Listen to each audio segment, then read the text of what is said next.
سجل آپ بتائیں کہ عورت مارچ کی کیا کیا ڈیمانڈس ہیں بسائڈس کے جو خواتین گھروں میں کام کر رہی ہیں, ہوا ہاؤس وائز یا وہ سنگل ہیں, تو ان کے لیے بھی معاوضے کی ڈیمانڈ کی جا رہی ہے, and what are other demands? میں تھوڑا سا اس کو بھی ایکسپلین کروں گی. ریزن یہ کہ ہم جس سوسائٹی میں رہتے ہیں, عورت پورا دن کام کرتی رہتی ہے, پوری زندگی اپنی کام کرنے میں لگا دیتی ہے, اور ایک مرد کسی بھی دن کھڑے ہو کے ڈیسائیڈ کرتا ہے کہ وہ اس کو طلاق دے رہا ہے یا گھر سے نکال رہا ہے, تو اس کے پاس کیا ہوتا ہے, what does she have to show for اتنے سالوں کی اس کی محنت کا. تو اس کے پاس کوئی سیکیورٹی بلینکٹ ہونی چاہیے ہے اپنا. جیسے کہ اپنے نیوز دیکھی ہوگی کہ کچھ ہی دن پہلے سندھ گورنمنٹ نے اناؤنس کیا ہے کہ 1 سے 5 سال کے بیچ میں جو بچے ہیں ان کو 3,000 کوارٹرلی یا سم تھنگ لائک دیٹ دیا جائے گا. اسی طرح بینظیر انکم سپورٹ ہے. تو اسی طرح ہم گورنمنٹ سے مطالبہ کرتے ہیں یہ کہ وہ عورتوں کے حق کے لیے بھی, کی محنت کے لیے بھی کوئی اس طرح کا نکالیں کہ ان کو کوئی اسپیسیفک اماؤنٹ ملے جس پہ صرف ان کا حق ہو, جو ان کے لیے ایک سیفٹی اور سیکیورٹی بلینکٹ. اور یہ سندھ کی تمام خواتین کے لیے آپ چاہ رہی ہیں؟ تمام خواتین کے لیے چاہتے ہیں ہم کہ وہ, اور تاکہ اور اس کو اگر کل کو گھر چھوڑنا پڑتا ہے یا نکال دیا جاتا ہے اس کے پاس کوئی سیکیورٹی ہو. صرف یہی ڈیمانڈ ہے. میں آگے بھی بتاتی ہوں. اس میں تھوڑا سا اضافہ کرتی چلوں, کیونکہ یہ ہم نے جو ڈیمانڈ کی ہے یہ 15 سال سے اوپر تک کی جتنی بھی خواتین ہیں سب کے لیے, ان کے لیے اوور 15. اس کے ساتھ ساتھ جو اس سال ہم نے پہلی بار ہم اس کو ایکچوئل ڈیمانڈ کی طور پہ پریزنٹ کر رہے ہیں, وہ ہے میرٹل ریپ. کیونکہ میرٹل ریپ پہ پہلے کبھی ہم نے اس کو ایز اے ڈیمانڈ نہیں رکھا. میرٹل ریپ ایک ایسی سیڈ ریالٹی ہے جو ہماری سوسائٹی میں بہت زیادہ پریویلنٹ ہے, لیکن اس پہ کوئی بات نہیں کرتا اور اس کو کوئی غلط بھی نہیں تسلیم کرتا.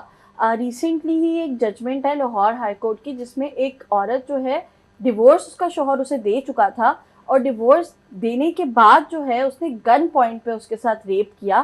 اور جب اس نے FIR رجسٹر کری تو جج نے یہ کہہ کے کہ ڈیورس فائنلائز نہیں ہوئی تھی اور اس نے 90 ڈے پیریڈ کے بعد ڈیورس ریووک کر لی تھی, تو یہ جرم نہیں ہے, اور اس کو he was let go. Marital rape کو ریپ نہیں کنسیڈر کیا گیا, even though it was done at gun point after he had given her divorce. تو شادی جو ہے, شادی کنسنٹ ریموو نہیں کر دیتی, اور شادی کا مطلب یہ نہیں ہوتا کہ کنسنٹ از پرماننٹ. عورت کے پاس حق ہوتا ہے کہ وہ نہ کر سکے, کوئی بھی وجہ ہو سکتی ہے نہ کرنے کی.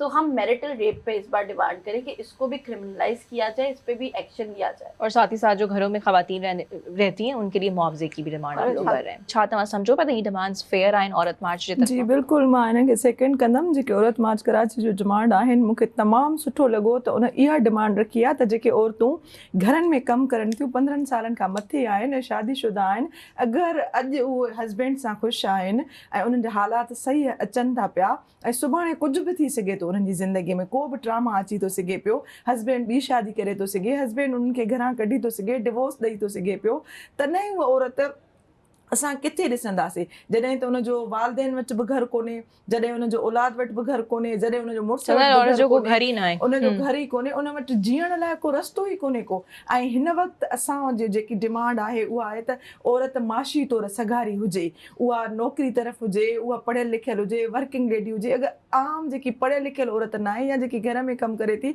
त मुंहिंजे ख़्याल में ज़बरदस्त इहो आहे त उन्हनि लाइ गवर्नमेंट खां असां बि तव्हांजे प्रोग्राम जे हवाले सां इहो डिमांड कंदासीं त उन्हनि लाइ इहो जेको राइट आहे उन्हनि खे ॾिनो वञे, ऐं औरत लाइ जेको आहे महाना उन्हनि जी रखी वञे. उन्हनि जी आफ्टर डिवोर्स या कुझु बि थी थो सघे, कुझु बि हालात, हस्बैंड जी डेथ थी सघे, छा बि थी सघे थो पियो, त उनखे उहो थी सघे. ऐं सेकेंड पॉइंट जेको मैरिटल रेप, जंहिं ते असां ॻाल्हाइण ई न चाहींदा आहियूं.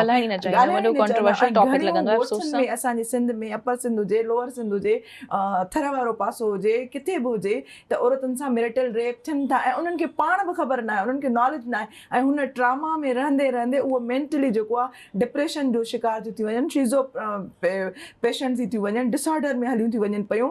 त पोइ उन्हनि जो जेको आहे उन्हनि जो इहो ई थो थिए त अॻिते हली करे उहे मतिलबु हिकिड़ी मरीज़ बणिजी थी वञे, हिकिड़ी आदी थी वञे, ख़ामोशी शांति थी उन्हनि ते थी वञे. त मैरिटल रेप ते अगरि जजमेंट बि अहिड़ियूं अचनि, ॾिसो तव्हां जजमेंट